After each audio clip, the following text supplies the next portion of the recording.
Hello, my name is James Golden. I'm 17 years old and I've overcome depression. So, there are some causes of depression that can lead to suicide, such as abuse from a significant other, a family member, a friend, or even just a stranger. There can also be conflict. Say you have conflict at school and it's really getting to you. You don't know how to cope with it. So you self-harm because you think that causing self-harm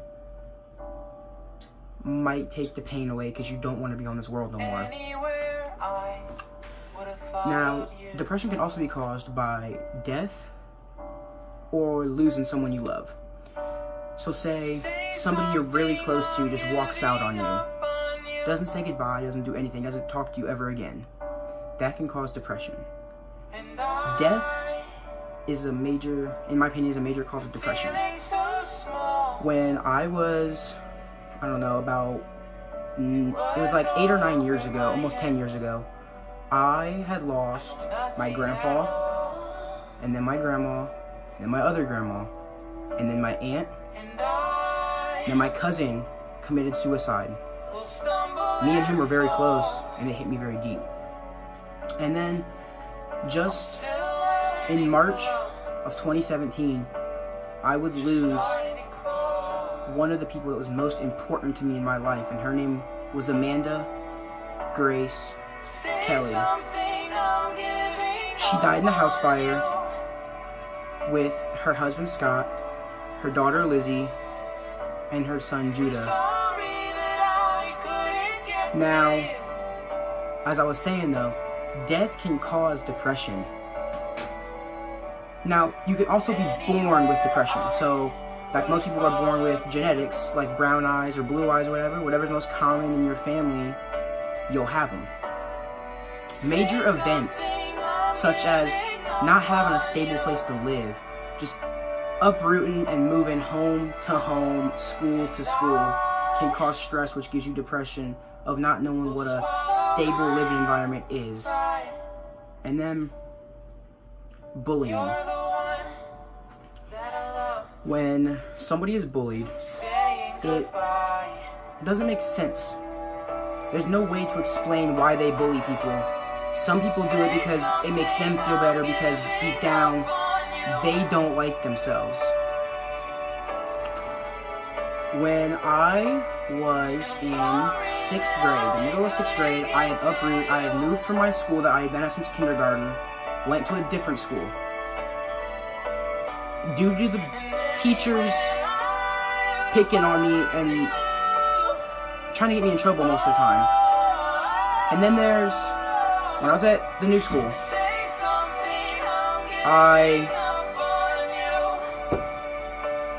it's always weird being the new kid in school, and it seemed like I had a bunch of friends. But then they started to make fun of me, bullying me, sending me mean texts, calling me on caller unknown, like those unknown caller IDs, saying mean stuff to me. And it was getting to me, and I had just lost my grandma's not that long ago. And when I would get to 7th grade, it got worse. So finally, I told my mom one day on the way to school that I didn't want to be here no more. I wanted to kill myself. So instead of taking me to school, obviously, she took me straight to the hospital, and I was admitted for the first time in my life to Med Central on the 3rd floor, the psychiatric unit.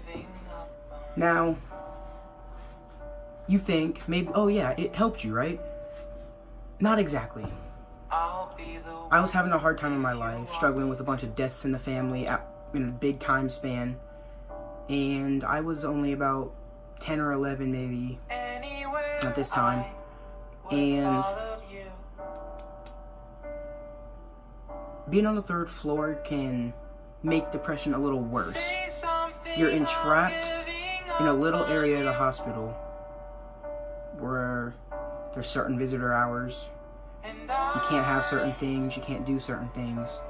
And then they take you to these classes that make you want to talk. And you don't want to talk about it yet because you're not ready. And that's okay. If you're not ready to talk about it, don't talk about it. Just don't self-harm. There's always another way out of it.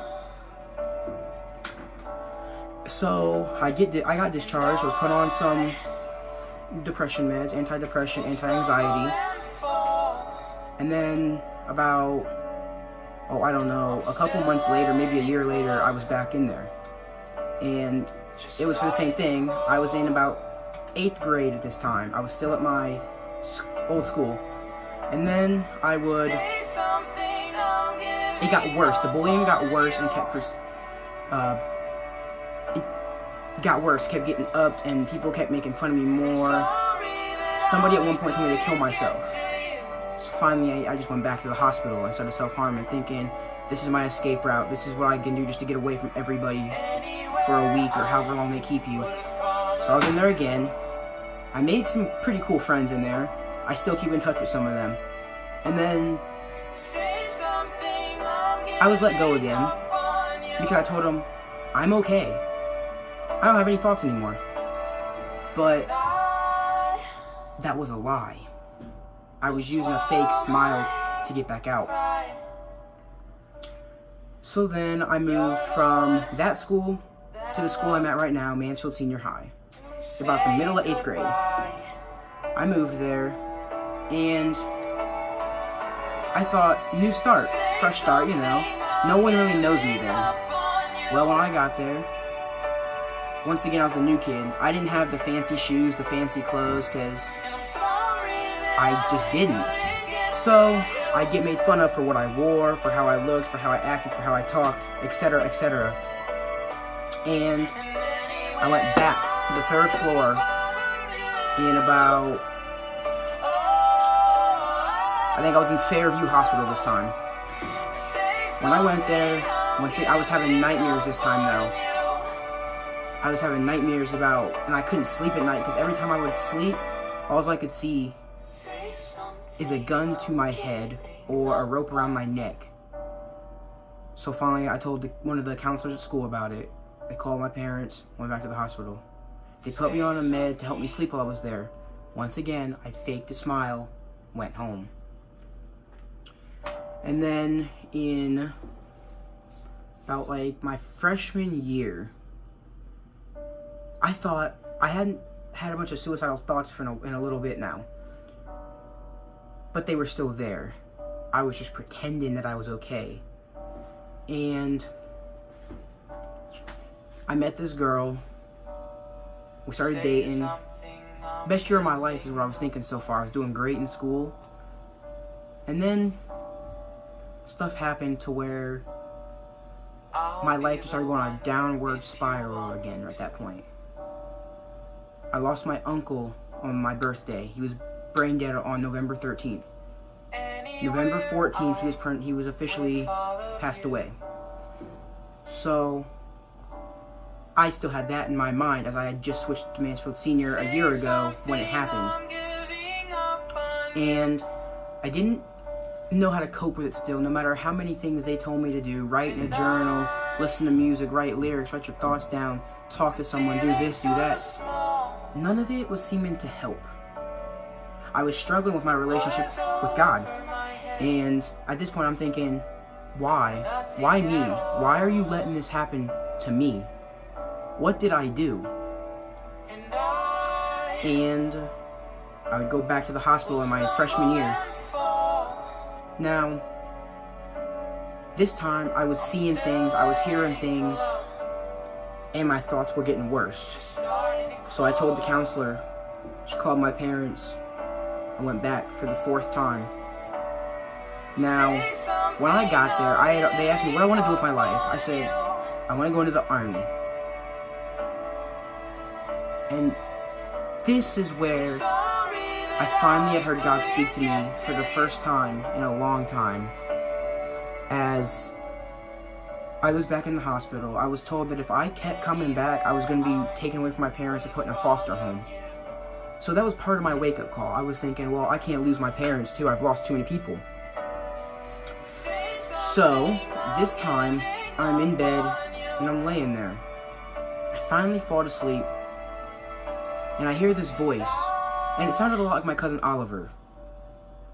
And all I can remember is that he said, it's not worth it. People care about you. People love you. there are people that care. And then I woke up and I'm kind of like shook right now, like, whoa, what just happened? I went back to bed. This time, I know who I heard and I know what they said. They told me he's watching over me every second of my life. I'm worth more than what I think. So then I started reading my Bible every day, basically, while I was in there. I started actually going to classes and participating in the hospital. Finally, I was starting to feel happy again. Finally, I get released. I had just had a couple of notes written to me, actually, by about 4 of my greatest friends. I don't talk to 2 of them now, but I got notes from them that told me how much they cared about me and how much they are worried about me. And I'm thinking, they're only saying that because they think it's their fault. No, it wasn't their fault. It was no one's fault but the people who decided to bully me, and it was my fault for letting it get to me. So, I got out of the hospital, went back to school. People had nicknames for me called Suicide Kid from Suicide Squad. And yeah, it was getting to me because I was still fresh out of the hospital. But I knew how to cope with it now. I didn't seem to have a hard time not doing it. And one day in school, I seen a girl crying in the hallway with cuts on her arm. I went up to her and I said, what's wrong? She couldn't say anything, all she did was hug me. And I didn't even know her. But I figured, I remember when I needed people, I just needed a hug from someone, I don't care if I knew them or not. So I let her hug me, got mascara on my shirt, so... But that's not, I wasn't even mad. I was just like, you know, you gotta go talk to someone. You can't keep doing this to yourself. It's not good for you. She said she wouldn't go unless I took her down there and went with her the whole way through this little process the school has. So I did. And she's doing better as far as I know. I don't really talk to her that much in school because she's a year younger than me, so I don't see her as much. And one day at school, I got called out to go to the principal's office, and we talked about the girl. She was getting the help she needed. They just wanted to thank me. Now I told them it wasn't me. I did it all because I don't want her to see her hurt herself. So anyway, end of the story is my sophomore year. I had counseling still. I was still on my meds and stuff. And finally, I thought the day had come to where I was going to get off of my meds. And I didn't. She thought it was too high of a risk to relapse, as you would call it. And well, I thought, she doesn't want to see me off and she doesn't trust me. So I went back to isolating myself, not talking to anybody. I didn't have suicidal thoughts. I was just really angry. And we would go back the following couple, like 6 months. If I'm right, it was like 6 months. Went back in 6 months. She asked me how my anxiety had been. I told her it was good. I was getting it under control. She asked me, do you think you can do good without it? I was in shock. I'm like, yeah, I want to try it. So I tried it. I've been off my anxiety pill for almost 2 years now. Almost 3 years, actually. And then the only pill I needed to get off of now to go into the army was the depression pill. It was hard, but stayed focused. I kept going and going and thinking of my goal. And I finally did it. The day I went in there, I got off my meds. All of them. I haven't been on meds for, in May it'll be 3 years now, because 2017, 2018, and 2019. And then I got the lead, one of the leads in the school musical, Little Shop of Horrors. And well, one morning, we had exams that day, one morning. I wake up to hearing screaming and crying. I asked my mom, what's wrong? And all my dad could say is, they're gone.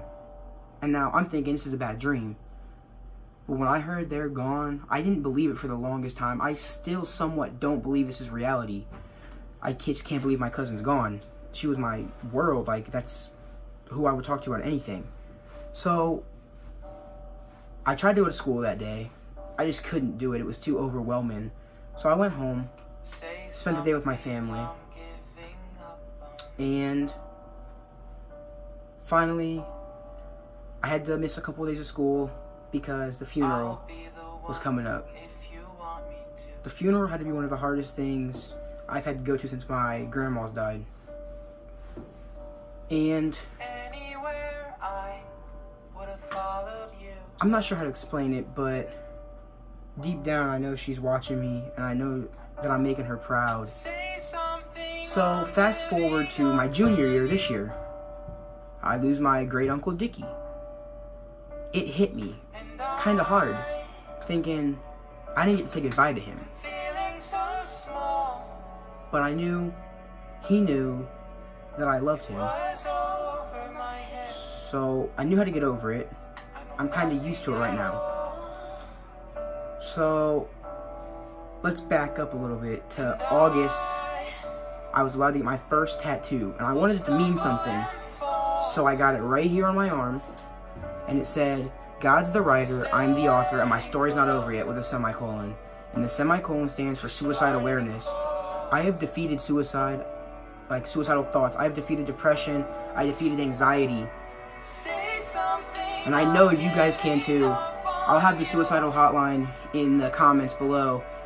But even if you don't want to talk to them, you can always call me or text me. I do know what you're probably going through. I'm not going to say I do know, because we all have different thoughts.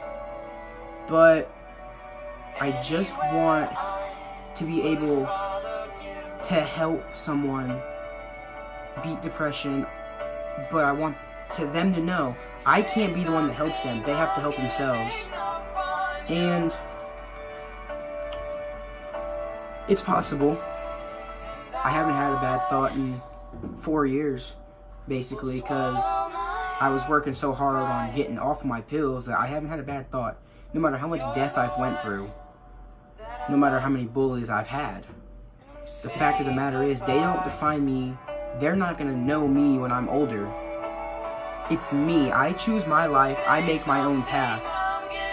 And high school, nobody's going to remember high school. No one's going to remember, like, everything in high school. I'm sure there'll be those things you do remember. But think about it. How many kids in high school that you graduate with are actually going to talk to you still? The bullies. What are they going to do? Nothing, because once you graduate, you don't got to see them ever again. I just want you to know that if you're having suicidal thoughts or you want to harm yourself, call somebody that you trust. You can text me. You can do anything. I don't care. I just want to help someone. I just don't want no one to hurt themselves. So, with all of this said, you are all worth something. You're not terrible. You deserve to be here. You are strong. You are beautiful. You are precious. You are whatever you want to call it. You're amazing. Nobody is perfect, obviously, but you are amazing. You deserve the world. Everybody deserves the world. Guys, girls, trans, the LGBTQ. I got that right. No matter what race you are, no matter how big you are, no matter what your size is, no matter how quiet you are, no matter if you have a disability that affects you, no matter what, you are worth everything, and you deserve the world. You don't deserve to have this hurt. And I just want you to know, if you need anything, you can call the suicidal hotline, you can talk to me, you can call anybody that you trust, and you can talk to them. Suicide isn't the way out. People say it's a coward's way out to kill yourself. That's not true. My cousin Oliver didn't kill himself because he was a coward. He killed himself to escape the pain of being abused at home, by being told he's nothing and that he's just a piece of crap. So he wanted to escape. So he did. He hung himself in his basement. But Oliver had a whole life ahead of him. And so do many of these kids that have killed themselves before. We have people in our school system that just don't want to be at school. They don't want to be at life. They don't want to be at home. Excuse me. They don't want to have life. They don't want to do anything. They just want to be gone. We can try and help someone. But don't force it. Don't push them to tell you what's wrong. Because from experience, being pushed and forced to talk about it just makes it a little bit worse.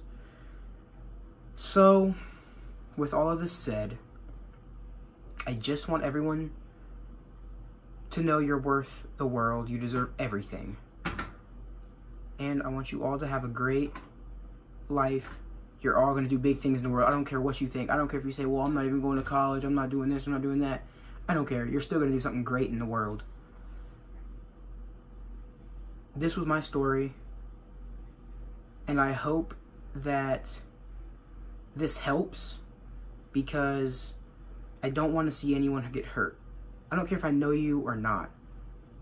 Suicide's not the way out. Bullies only bully you because deep down they're insecure with themselves. Wise words of Officer Perry at our school. They only bully you because they feel as if they're insecure, so it makes them a bigger person. Well, it doesn't. So, if you see someone getting bullied, stand up for them. I don't care if that's your friend bullying them or not. Tell them, hey man, that's not cool. So with all of this being said, good night, and I hope this helps.